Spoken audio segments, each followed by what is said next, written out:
Hey guys, it's Robin Arts on Crafts and welcome to my studio. Today I'm going to show you another tote bag technique.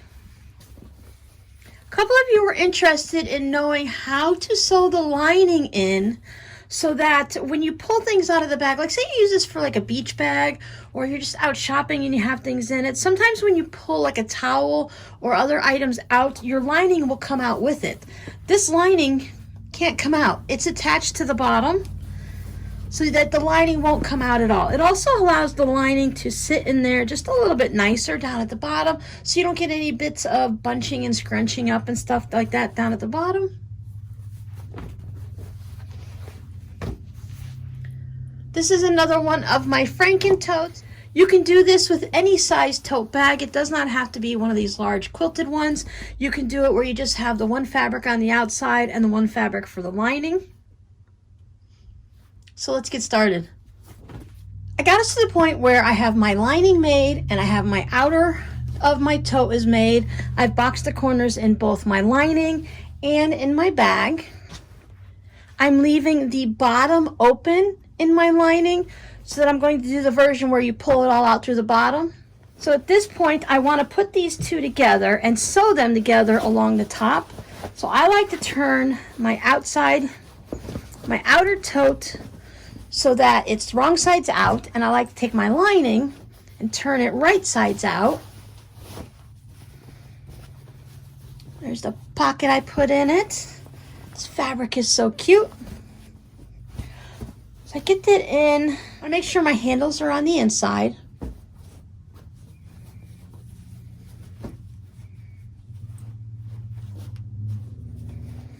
I like to use clips at this part.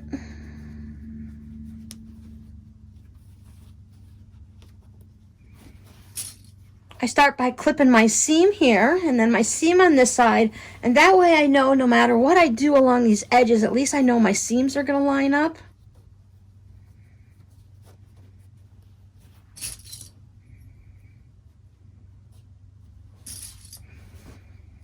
Then I just give these a nice little firm pull.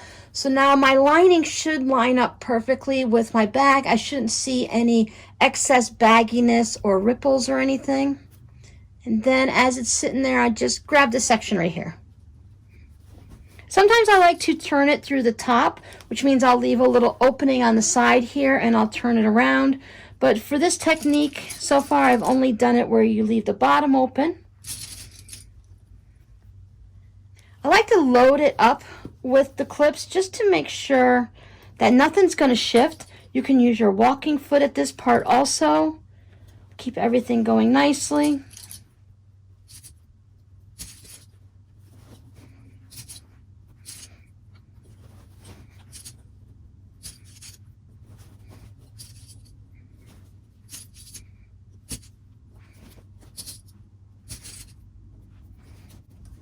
As you can see, I don't care which direction. I know the flat spot makes it glide across your sewing machine better if you put the flat side all at the bottom, but I just kind of stick them on however I grab them. Now I'm going to go ahead and take this to my sewing machine, and whatever your seam allowance has been everywhere else, whether it's 3/8, a 1/4 inch, or a 1/2 inch, I generally like to do about a 3/8 inch seam allowance up to a 1/2 inch depending on the bag and my mood. I'm going to stitch all the way around the top, and then I'll show you the next step. So everything is stitched all the way around the top. My opening for turning is down in the lining. But before we turn it, this is where we're going to sew our lining to our outer fabric. Now the video I have linked down below, it's a great video, but it's recorded at a fast forward speed, which again is perfectly fine. I just had to rewind a few times to really see how this went together. Plus he was using a darker fabric, so it was just a little bit harder for me to see. And I probably shouldn't have watched it on my phone either. But you take your outer fabric. There's the bottom of our bag. Now here is the bottom of our lining. And what we want to do is, I'm going to call it right sides together.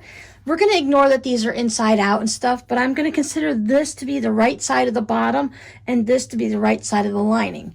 Meaning I don't want to have it flipped in any weird directions, because I'm going to take my lining and I'm going to flop it on top of my outer fabric. So I want to take these, remember we still have our little hole, and this corner here is going to match up with this one and this one with this one.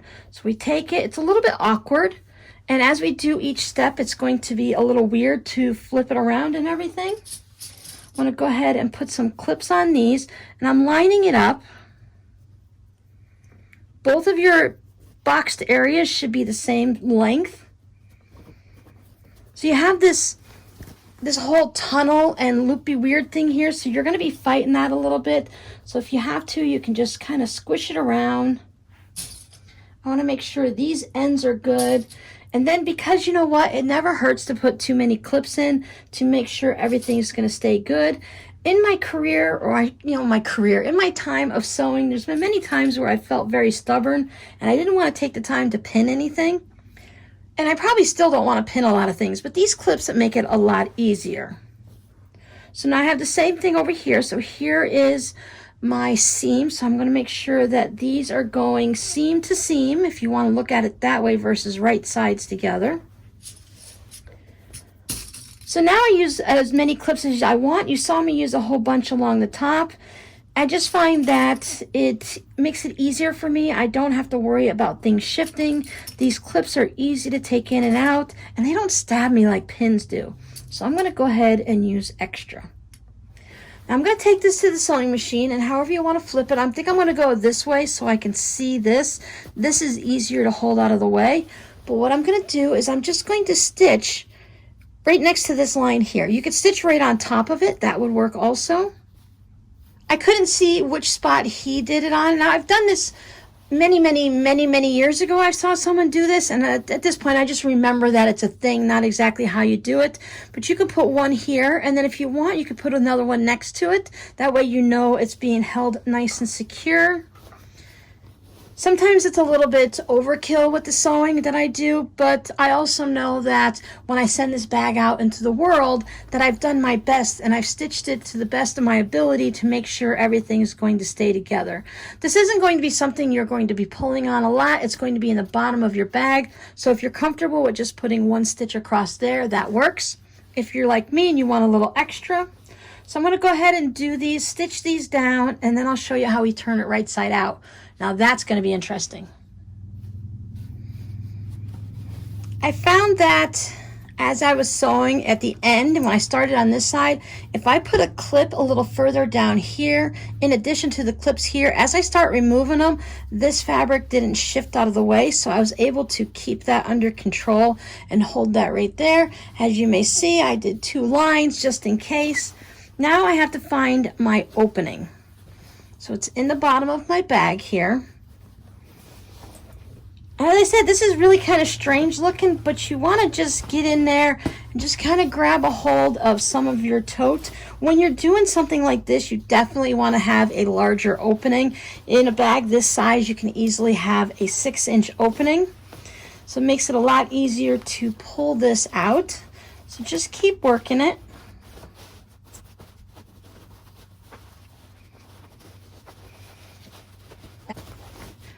Once you start to get your outer bag out like that, that's a lot easier now. You can just pop it through.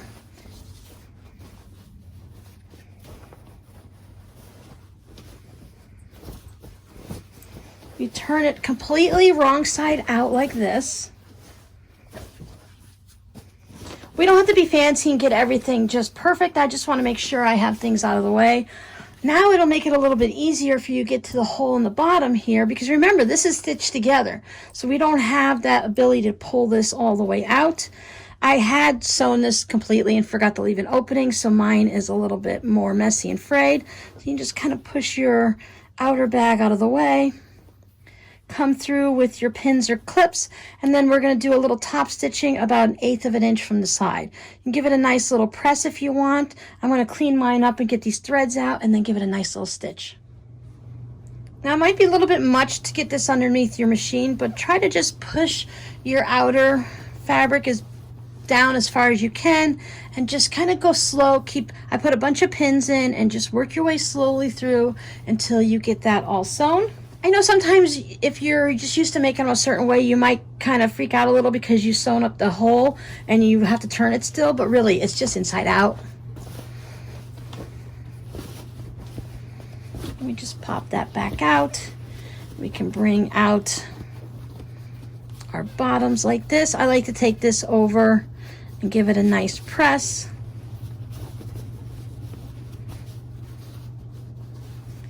And the last step is to fold all of this down. I have a few threads I need to pull out.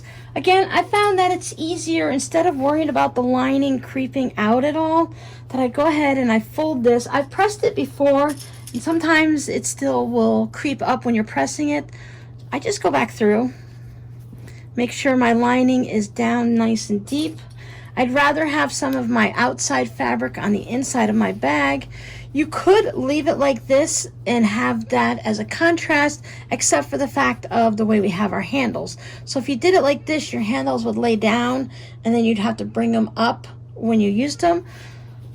Some bags do have that contrast and then they'll just sew the handle on there. But for this bag, I'm just gonna go ahead and put clips all the way around here. I'm going to do 2 laps around it. I do 1/8 of an inch and then from the edge, and then I do the next one 1/4 of an inch from the edge. So let me get all that done and then we'll talk about the way it looks. Here we go. All stitched around. Turn it right side out.